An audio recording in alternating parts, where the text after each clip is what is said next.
उत्तर प्रदेश में विधानसभा चुनाव की तारीखों को लेकर एडमिनिस्ट्रेशन में बहस छिड़ी हुई है। माना जा रहा है कि राज्य में विधानसभा चुनाव 1 महीने देरी से कराने की योजना बनाई जा रही है। जानकार मानते हैं कि अगर चुनाव की तारीखें बढ़ाई जाती हैं तो रमजान की वजह से इसका सीधा असर मतदान पर पड़ सकता है। मुसलमानों का पवित्र महीना रमजान के 2 अप्रैल से शुरू होने की संभावना है। रमजान के महीने में मुसलमान रोजा रखते हैं और उनका इस महीने में घर से निकलना बेहद कम होता है। कहा जाता है कि रोजे के दौरान अगर मतदान होता है तो इसका सीधा असर मतदान पर पड़ना तय है। उत्तर प्रदेश में मुस्लिम मतदाताओं की संख्या 20% है। पश्चिमी उत्तर प्रदेश, रोहिलखंड और पूर्वी उत्तर प्रदेश में कई विधानसभा सीटें ऐसी हैं जहां 40% तक मुस्लिम मतदाता हैं जो चुनाव परिणाम निर्धारित कर सकते हैं।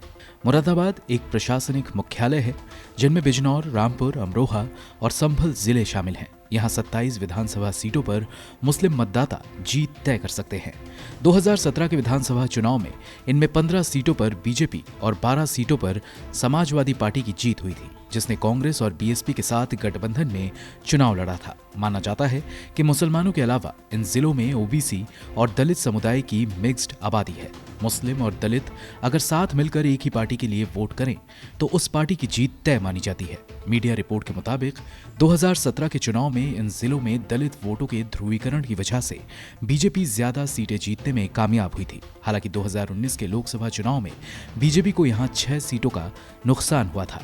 2017 के चुनाव में बीजेपी को मुख्य तौर पर रामपुर, मुरादाबाद, अमरोहा, मेरठ, सहारनपुर और अलीगढ़ की कई विधानसभा सीटों पर जीत मिली थी, जहां मुस्लिम मतदाताओं की संख्या अच्छी खासी है। अगर 59 मुस्लिम बहुल सीटों पर वोटिंग पैटर्न देखें तो पता चलता है कि 2017 के चुनाव में 39% वोट बीजेपी को मिले थे, जो 2014 में 43% के मुकाबले कम था। हालांकि एसपी को 29%, बीएसपी को 18% और कांग्रेस को 7% मुस्लिम मतदाताओं ने वोट किया था।